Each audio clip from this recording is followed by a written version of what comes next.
Ladies and gentlemen, I have with us today Dr. Kipp Davis. We're going to spend most of this time talking about his hair and how he is the embodiment of all things rock and metal. He's basically AC/DC with leather bound books. But before we do that, we should probably get into, I guess, a little bit about his course that he will be doing in association with the Myth Vision podcast. Dr. Kipp, Hey what's the man, name of how's it your going? course? The name of my course is Real Israelite Religions, Facts on the Ground, and Propaganda in the Bible. Very interesting. Now, when you talk about the Bible, and specifically the Hebrew Bible, the Hebrew Bible is 100% pure history, correct?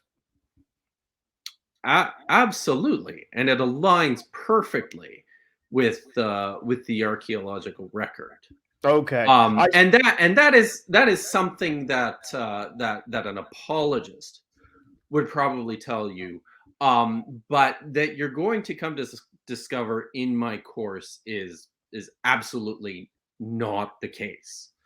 So just to unpack the title a little bit, it's called Real Israelite Religions because we've come to discover that the religious landscape in the region that we identify as Israel during the Iron Age, essentially from about 1000 BC to the Roman period.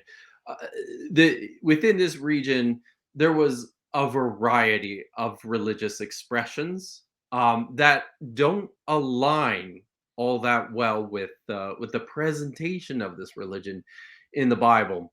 I try to pay close attention to the material cultures, the discoveries in archaeology, the writings of actual archaeologists about the region, and also the tons of comparative literature that we have from Assyria and Babylon and Ugarit to really ground our understanding of what's happening here.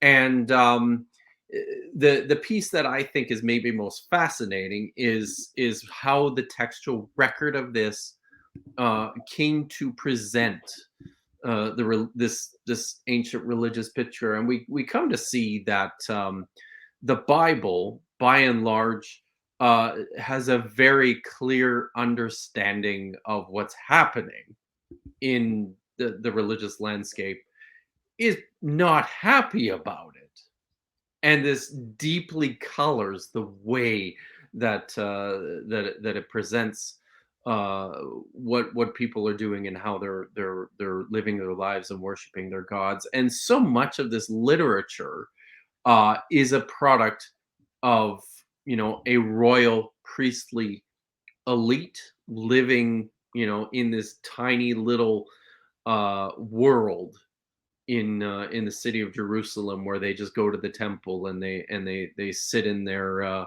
royal courts, and it provides this this picture of the religious landscape that is deeply flawed and heavily redacted and biased. So it's interesting you mentioned that because I'm thinking on the one hand, we find in the Hebrew Bible much that is reflective of that ancient Near Eastern landscape. But on the other hand, you have the elites, the priestly crew who is basically coming down on the commoners for carrying on the traditions of older polytheistic practice. So how do you where's the delineation there? Where's the delineation? So I mean, you mentioned yourself, we see pockets, we see fragments of these older religious expressions, and scholars have gotten relatively good at identifying some of these older layers within the text. Lots of our clearest expressions of what the religious landscape actually looked like in ancient Israel come from places like the so-called Song of the Sea, or the so-called Song of Deborah, or the Song of Moses, or the blessing text in Genesis 49, where scholars have identified these really ancient literary layers. And when you come to understand the language, you can see very obviously the difference just on a linguistic level. You're dealing with stuff that's very, very ancient. And we also see within the prophets reflections of these ancient forms of religion. What's interesting, in particular, with the prophets, and the prophets, I would suggest are um, maybe our best guides to seeing clearly how people understood their world and the cosmos, and worship their gods. And what the prophets tend to do is just lambaste them for it constantly, uh, because they're committed to this idea, this rather unusual idea within the period and in the region of Yahweh being this singular deity who should take priority and precedence over all the rest. So you're getting, the unfortunate part of this is you're only getting one side of this story. And the reason you're only getting one side of the story is because, for the common people, for the vast majority of people who lived in ancient Israel, who didn't read or write, and who just went about their lives, living on their farms, and in the land with their families, trying to eke out a living for themselves, they couldn't be bothered with whatever the weird priests and the king way out there in Jerusalem were doing, because it didn't have any real world impact for them. So we only see their side through these denigrating pictures, and these critiques from the prophets. Very, very interesting.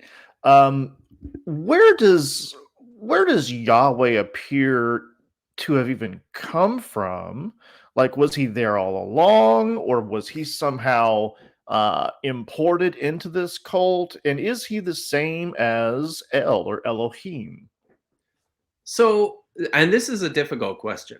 Um, I have a whole lecture about Yahweh.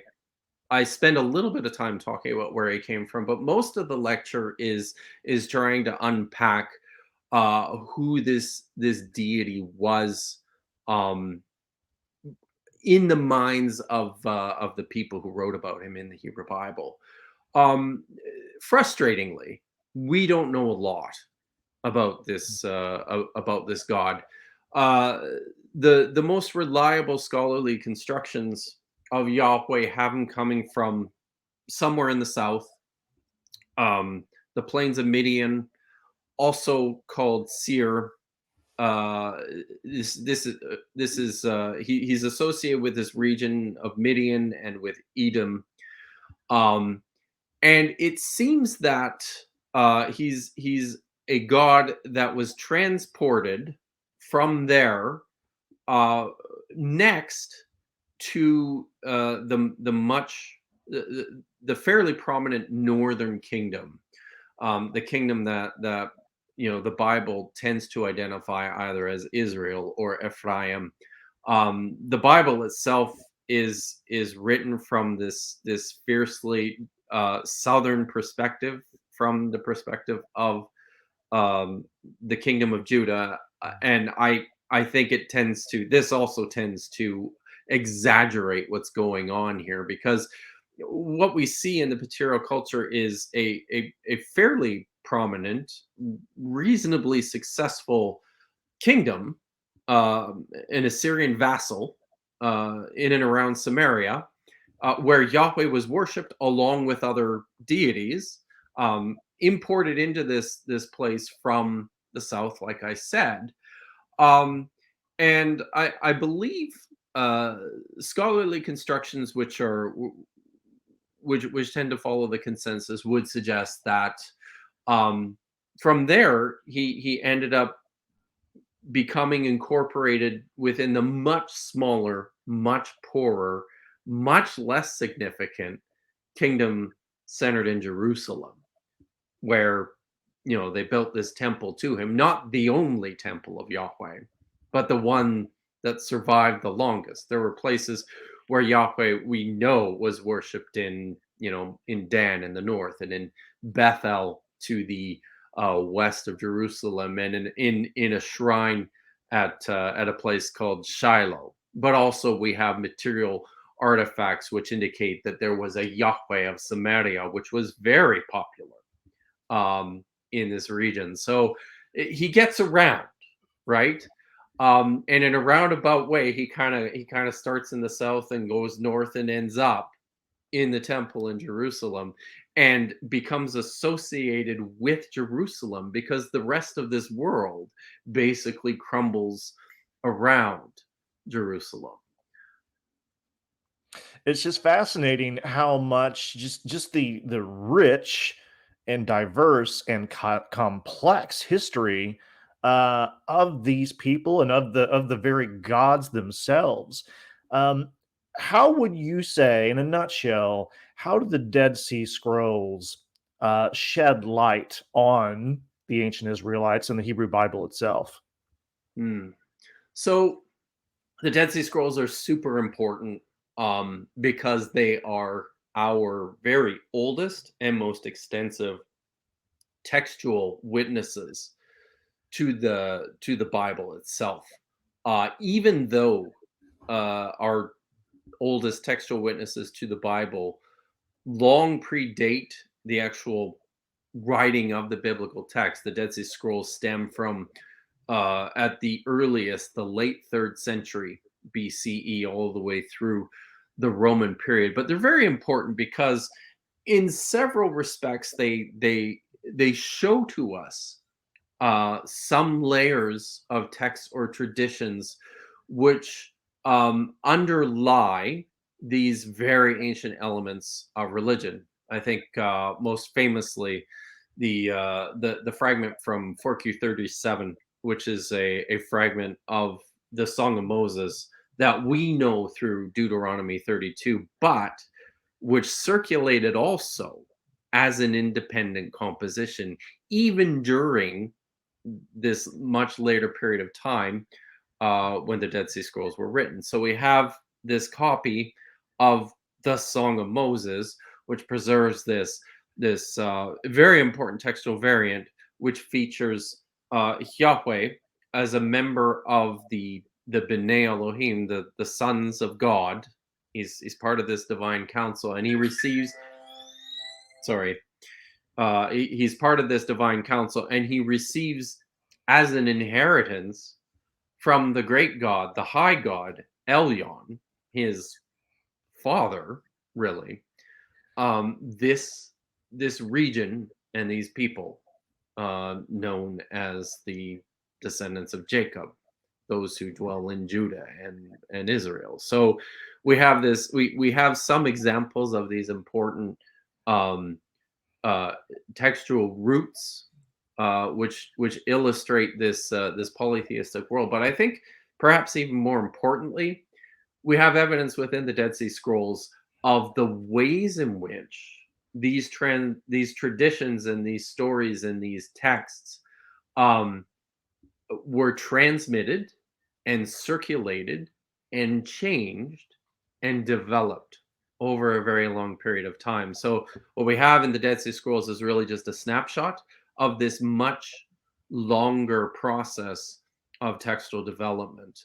And when we trace that back, um, as best we can, we see a clearer picture of this fascinating uh, polytheistic Canaanite religious landscape at the heart of Israelite religion. Truly amazing, and I couldn't help but notice there you mentioned that God had a dad, and I would say just from my reading of the Hebrew Bible that he also had daddy issues. but that's another It that's another video. could be, eh? We haven't gotten around to talking about your hair yet, and that Mm. both disappoints and enrages me. I let But it out today, just for you, what's that? Derek. I let it out today, just for you. No, was that for Yeah. me? No, you. I'm gonna send you a card. Uh, let's end this on this note. Dr. Kipp Davis, why should people take your course? What will they gain? I think it's a fun course. Um, Not only will you gain a clear perspective of what scholars are talking about when they talk about the Hebrew Bible and when they talk about the religious and the historical landscape of ancient Israel. Um, there's a lot of fun parts of my course where I try to relate and I try to illustrate the roots of this religious landscape in by way of contemporary analogy. You know, one of my favorite lectures is actually the last lecture in this course is based on an article that I wrote called "Zombies in America and at Qumran," where I basically tell the story of Jewish apocalypticism through the lens of what was one of my favorite TV shows, 10 or 15 years ago, AMC's The Walking Dead, and through this zombie phenomenon that just kind of exploded in the 2000s and the early 2010s. So there's lots of that kind of stuff within the course, and I think it will help people to ask better questions and to understand more clearly what's going on in the biblical text, and really to help enliven this world behind the text, because what you see on the surface of the text is not what's really happening in the world, and the world itself, I think, is much more fascinating. I should add that while I was out in the state of Washington for about a month with Derek Lambert, I got to witness Dr. Kill here recording for this course. And he delivers these lectures with gusto and passion. That's no exaggeration. And the multimedia that you integrate into it is it really enriches the story that you're telling. It's absolutely enthralling. So guys, the link will be in the description. Sign up for Real Israelite Religions, Facts on the Ground, and Propaganda in the Bible with Dr. Kipp Davis. Dr. Kipp, thank you so much for your time, good sir. Thank you, my friend. Good to see you.